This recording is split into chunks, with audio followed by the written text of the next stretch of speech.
देवास जिला अस्पताल में दिव्यांगन प्रमाण पत्र के नवीनीकरण को लेकर लापरवाही सामने आई है, जहां दृष्टिबाधित बच्ची को इंदौर भेजने की बात कहकर भटकाया गया। परिजनों ने बताया कि बच्ची के पास पहले से 40% प्रमाण पत्र इसी अस्पताल से बना हुआ है, फिर भी नवीनीकरण में टालमटोल की गई है। मामला तब बढ़ा जब भाजपा नेता राजेश यादव मौके पर पहुंचे और डॉक्टरों से सवाल जवाब के दौरान तीखी बहस हो गई। उन्होंने सवाल उठाया कि जब पुराना प्रमाण पत्र इसी अस्पताल से बना है तो नवीनीकरण में दिक्कत क्यों? इसके बाद डॉक्टरों ने जांच कर प्रमाण पत्र बनाने की प्रक्रिया शुरू की। सबसे बड़ा सवाल यह है कि आज एक जनप्रतिनिधि के हस्तक्षेप से बच्ची का काम हो गया, लेकिन रोजाना सैकड़ों गरीब मरीज इलाज और कागजी प्रक्रिया के लिए यहाँ आते हैं। उनकी सुनवाई कौन करेगा? क्या बिना सिफारिश के आम लोगों को यूं ही भटकना पड़ेगा? यह घटना जिला चिकित्सालय की कार्यप्रणाली पर गंभीर सवाल खड़े करती है, जहाँ जरूरतमंद मरीजों को राहत के बजाय परेशानियों का सामना करना पड़ रहा है। भाई अभी आप यहाँ अस्पताल में आए थे, क्या कुछ आपकी बिटिया के लिए क्या हुआ था, क्या मामला आया था? सर एमजी हॉस्पिटल में आया था मैं। मेरी जो गुड़िया है, एक राइट आई से जो है डैमेज है पूरा उसका, तो उसका जो पहले सर्टिफिकेट जो बना हुआ था विकलांगता का, उसमें जो परसेंटेज लेवल था वो 40% था।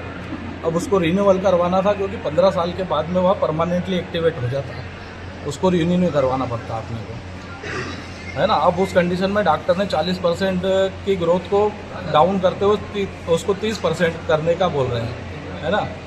हमने बोला कि सर हमको 30% में जो है गवर्नमेंट का कोई भी लाभ वगैरह जो बच्ची को नहीं मिलेगा।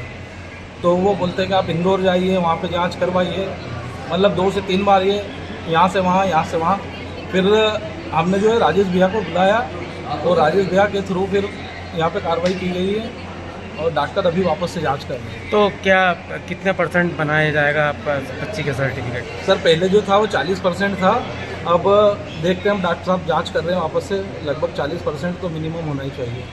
और ऐसे कई बच्चे हैं जो परेशान हो रहे हैं सर इससे, क्योंकि ये लोग क्या यहाँ से वापस कोई परिजन लेके आता है, यहाँ पे देख लेते और भगा देते हैं उनको। क्या इंदौर चले गए थे क्या? नहीं सर, अभी इंदौर नहीं गया था मैं। अच्छा। इंदौर जाने से पहले मैंने राजेश भैया से कांटेक्ट किया। अच्छा, और वो अभी आए थे।